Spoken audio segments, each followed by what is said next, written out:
Both of us, who are both 29 years old, have been married for 6 years. I have my own business, and she has been a dedicated teacher ever since we got together. We both come from great families, but our parents tend to hide problems in their own marriages. Together, we have a 2-year-old son, and we both work equally long hours every day of the week. When it comes to household chores like cooking, cleaning, and laundry, I handle almost all of it, and she agrees with that arrangement. We both share the responsibility of taking care of our son. However, she has been struggling to connect with him in a motherly way, as if there's a missing bond between them. I think it may be because she works too much, but I've always been supportive of her career, which she is passionate about. In February, we received the exciting news that we were pregnant. We were absolutely thrilled. We have always wanted to have 2 children with a 2-year age difference, and to make it even better, she's expecting a girl. Let's jump to the end of March 2023. A colleague of my wife, who is also a good friend of ours, shared a ridiculous rumor with us. According to this rumor, a high school girl claimed that my wife's baby belonged to the girl's dad. We found it so absurd that we simply laughed it off. Interestingly, the dad and his wife who were involved in this rumor are actually close friends of ours. He happens to be a member of the school board. They are around the same age as my parents and grew up together in a very small town. It's worth noting that my wife and he had frequent conversations and text exchanges, mostly regarding his daughter's projects that my wife supervised. This is quite common in her line of work, especially since she deals with animals. A week later, my wife and I went out for dinner with the dad and his wife. The joke about the rumor came up again, but this time, I sensed something strange. I didn't laugh it off like I normally would, and the conversation quickly shifted to something else. It didn't consume my thoughts, but it lingered in the back of my mind throughout the rest of the evening. Later that night, around 2 a.m., for the first time ever, I decided to look through my wife's phone. To my shock, I discovered text messages and evidence of their emotional affair. They were saying, "I love you" to each other, and I found bits of deleted conversations where they discussed her leaving me. There were even some explicit photos she had sent him. These messages and images dated back 6 months. Despite my intense emotions, I managed to remain calm and took screenshots as evidence, which I then sent to myself via text. When my wife woke up, I confronted her about what I had found, and she immediately started crying and apologizing. She assured me that our baby was definitely mine, and she claimed they only had closeness once after she got pregnant. Yeah, right. This guy, who is 57 years old, is pretty unattractive and overweight, but he has a seemingly perfect family. It disgusted me to think about it. She insists that he pursued her, and she never wanted anything physical to happen. Yeah, right again. According to her, we had grown distant, and she felt like my work was more important to me than she was. I could say the same about myself, maybe even more so. I had taken on the role of the homemaker, making sacrifices with my work and time to be at home more with our son and take care of the household. During those 6 months when she was cheating, I took her on 3 trips abroad. I was honest with her and expressed the need for us to spend more time together. However, she would often spend unreasonably long hours away from home. Now let's jump to the present. My parents are aware of the situation, and they believe we should try to work things out for the sake of our kids. Living in a small town, we tend to hide anything negative or imperfect. That's just how it is in the conservative and religious atmosphere of the Bible Belt. We're expected to put on a good front and maintain the appearance of a perfect family that doesn't divorce. To her credit, she has been doing everything she can to fix our relationship. She quit her job and completely cut ties with the other person. She hasn't made any excuses or placed the blame solely on me. She genuinely wants us to work things out and is deeply upset at the thought of me leaving. She claims that all she really wanted was my attention throughout this whole ordeal. Here's the situation. She gets to have me, her reliable and problem-solving rock. We'll maintain the facade of a perfect marriage and family to the outside world. Her family and friends are completely unaware of what's happened. Meanwhile, she gets to keep the excitement of her secret affair, the full extent of which only she knows. She doesn't display motherly behavior towards our son. Our bed life is terrible. I'm constantly have a high desire and always making an effort, but she's just unenthusiastic about it. It's only in the bedroom on certain nights, and there's never anything new or exciting. She isn't loyal to our relationship. Whatever money she made, she spent it on clothes, while I took care of the bills and savings. I've worked hard to establish a successful business, but right now I've lost my drive and passion for it. Dealing with the stress of both my work and her behavior has become overwhelming, and I have no one to talk to about it. I find myself wanting a divorce. I envision selling my business, liquidating my assets and properties. I contemplate starting my life anew, 1,500 miles away, and even considered joining the Air Force. However, I know that this drastic decision isn't necessarily the solution either. Update. So here's what happened. I talked to a lawyer a good friend of mine recommended. I told him the whole messy story. He listened and then suggested I should get a divorce. He told me, if your name's on the birth certificate, you're on the hook for child support, even if the kid isn't yours. And same thing if you're married when the baby's born. Those words stuck with me. I walked into the house. She was there, sitting on the couch. I handed her the papers, told her I wanted a divorce. She looked at the papers, her eyes wide and scared, her lips shaking. She fell to her knees, crying like crazy. But her pain was music to my ears. I enjoyed watching her hysterical, and I told her, I won't raise a kid that isn't mine. I had a great lawyer who walked me through everything. I kept my house and my business, and with the evidence I had, I didn't owe her anything. The court even gave me full custody of our son. She was devastated. Suddenly she was a single mom, with a kid nobody else wanted. The guy she had an affair with chickened out, saying he has his own family. He, like her, was just looking for a good time, and when things got real, he split. I felt relieved once the divorce was done, like a huge weight was lifted off me. I started to focus on my son and my business, trying to get my life back to normal, and I can't lie, there was some satisfaction in seeing her deal with the fallout.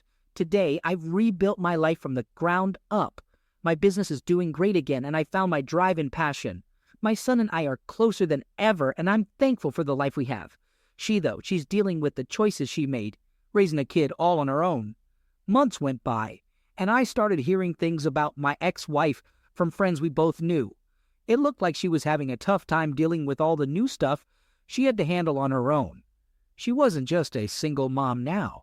She was also struggling with money and bills. One night, a good friend told me she was having trouble paying her health insurance. I couldn't help but smile a bit. In a strange way, it seemed like she was getting what she deserved. If you're going through something like this, remember it gets better. You have to stay strong and trust in the process. Get help if you need it, but don't let anyone walk all over you. I learned the hard way, but now I'm happier and more content than ever. Remember, we all deserve to be happy and at peace. If a relationship brings out the worst in you, it's better to leave and start fresh. Second story. Hey everyone, I'm not really sure where to start with this post. I'm a 21-year-old guy, and I grew up in what I thought was a happy and loving family. There were no signs of trouble or unhappiness. However, in August 2020, my dad, 54 years old, caught my mom, 50 years old, having an affair with her high school boyfriend. Just 2 weeks later, my dad made the decision to get a divorce. On August 18th, while driving my little sister to her first year of college, my parents broke the news to her about the divorce. I found out a few hours later when I was at home. It was a very sudden and shocking revelation. 2 days later, I left for my second year of college.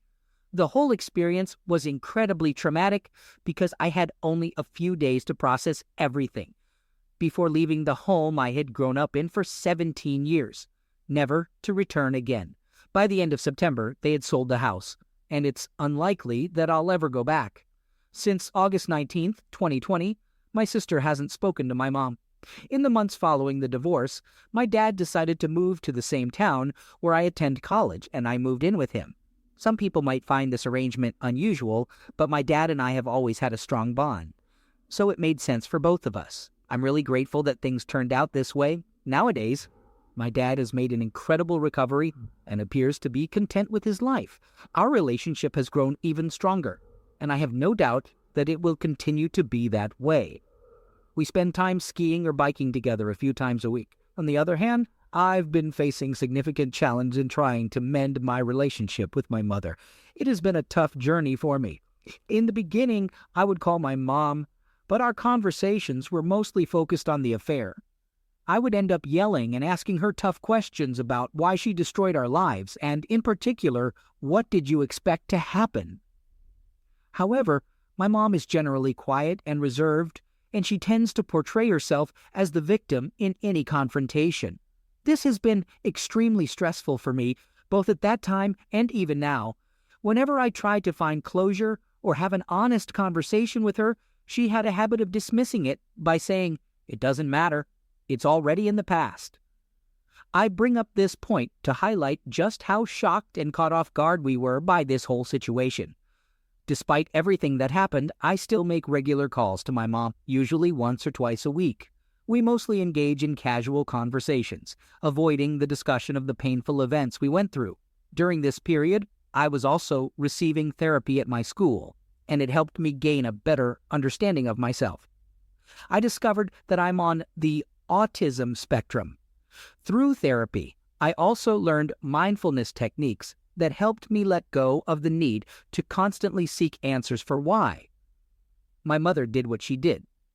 Surprisingly, these insights actually improved my relationship with her in some ways. At the very least, my own mental well-being and ability to cope with my trauma and my ASD improved greatly.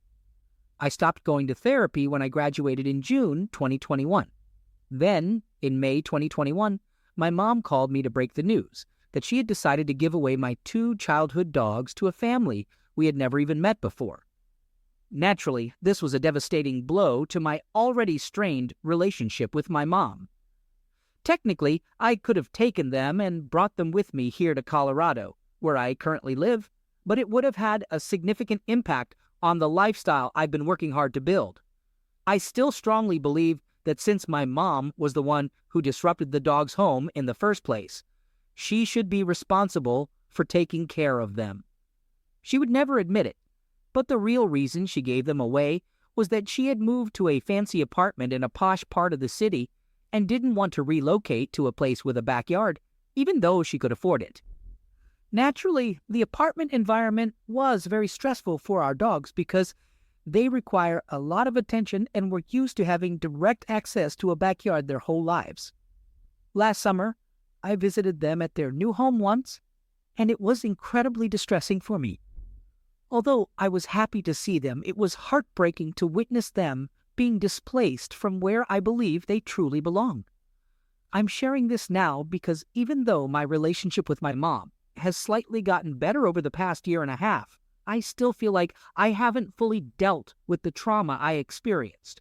It seems like my mom is okay with avoiding the tough conversations we need to have in order to truly heal our relationship. Whenever I try to discuss uncomfortable truths or ask her difficult questions, she always portrays herself as the victim of some unfair situation.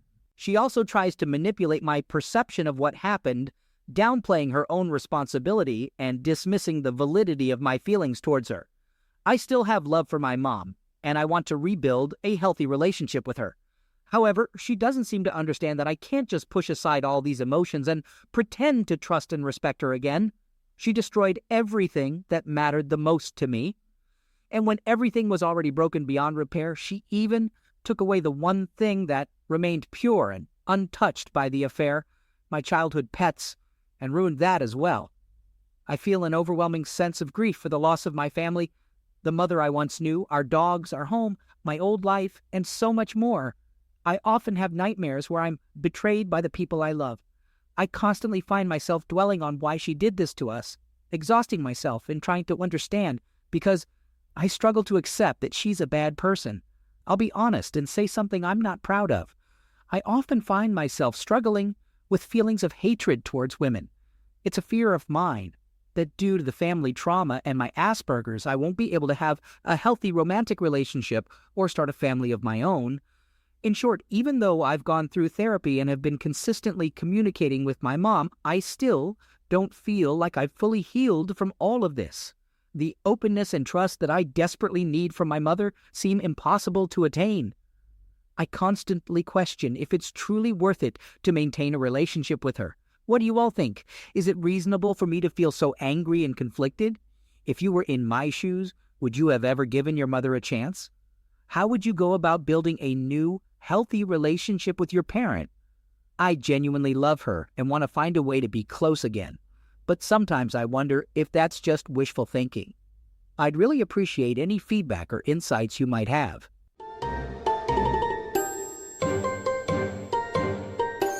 Third story. My wife and I have been married for almost a decade. We're both in our mid-30s. A few years back, she made the decision to pursue a master's degree by going back to college. We both agreed it was a good idea.